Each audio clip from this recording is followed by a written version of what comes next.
যদিও আমার এই ভিডিওটা পোস্ট করতে অনেকটা লেট হলো, তাও ভাবলাম একটু পোস্ট করি, তোমাদের সাথে একটু শেয়ার করি। তো এটা ছিল সরস্বতী পুজোর দিনের ভিডিও, সকালবেলার। তো আমরা সকালবেলায় স্নান টান করে মেয়েদেরকে নিয়ে চলে গেছিলাম মেয়ের স্কুলে, যেহেতু অঞ্জলি দেওয়ার ছিল সকাল সকাল। আর এবছর তো সকালবেলা 9টার সময়তেই অঞ্জলিটা লেগেছিল।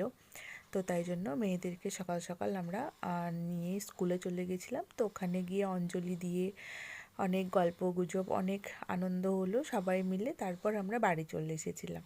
এবারে বাড়িতে এসে বাড়ির পুজোটা কমপ্লিট হলো, আর সেটা মেয়েই করলো নিজের হাতে।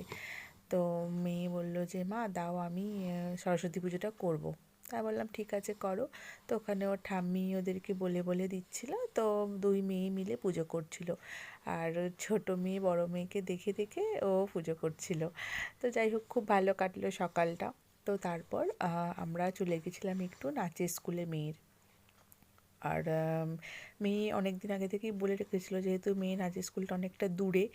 তো মেয়ে বলে রেখেছিল যে মা যাব ওখানে। তাই ভাবলাম যে বোনের শরীরটা তো খারাপ, তো তখন বলতে পারবো যাব কি যাব না। তো মেয়ে অনেক বায়না যে মা চলো চলো, তাই বললাম দেখছি, এখন তো বলতে পারবো না। তো যাই হোক, ফাইনালি আমরা গেছিলাম মেয়ের স্কুলে। আর ভীষণ ভালো কাটলো, ভীষণ ভালো আনন্দ হলো, ভীষণ ভালো সময় কাটলো। আর সব বাচ্চারা মিলে ওখানেতে নাচ গান হই হুল্লোড় আনন্দ সবাই করা হলো। তারপর মেয়েদেরকে টিফিন দিয়েছিল, ওখান থেকে নিয়ে আমরা বাড়ি চলে এসেছিলাম। তো অনেকক্ষণ ওখানে ছিলাম। আর বাড়িতে এসে এই যে ওদেরকে যে টিফিনটা দিয়েছে, পোলাও, আলুর দম, মিষ্টি, একটা তেলে ভাজা ফ্রাই ছিল। তো ওগুলো বসে বসে খাচ্ছিল। তো আর বলছিল যে মা ভীষণ টেস্টি। আর আমাদের বাড়িতে রান্না হয়েছিল তো সরস্বতী পুজো মানে খিচুড়ি। তো আমরা খিচুড়ি খাচ্ছিলাম, আর এখানে ওদের দুই বোনকেও খেতে দিচ্ছিলাম। এই যে তারপর ওরা খাচ্ছিল। টাটা।